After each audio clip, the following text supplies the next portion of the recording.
Dias vêm em que estou sozinha aqui em meio à escuridão, e então penso que não tenho mais a fé para prosseguir. Eu olho e não vejo direção. Pra onde irei? Me ajoelho então, me ajoelho aos pés do Senhor que me salvou e me transformou. Eu sinto sua paz, seu poder, quando estou aos seus pés.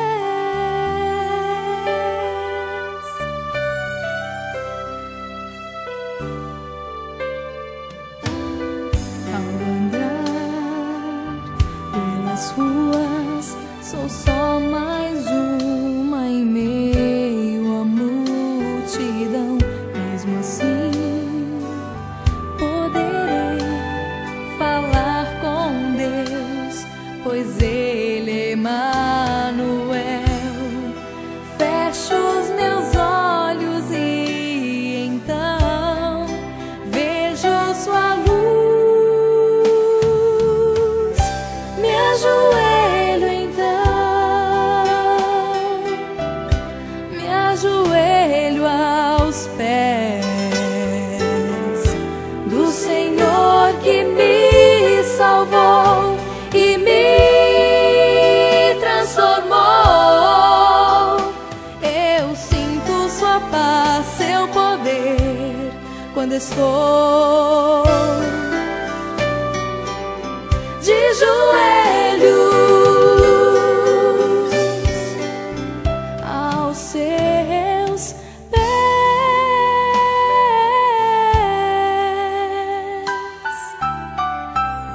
Me ajoelho então,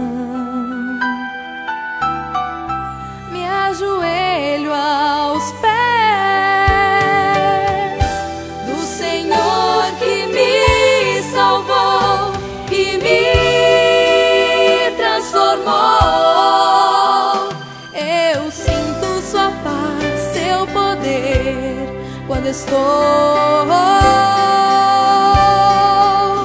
de joelhos.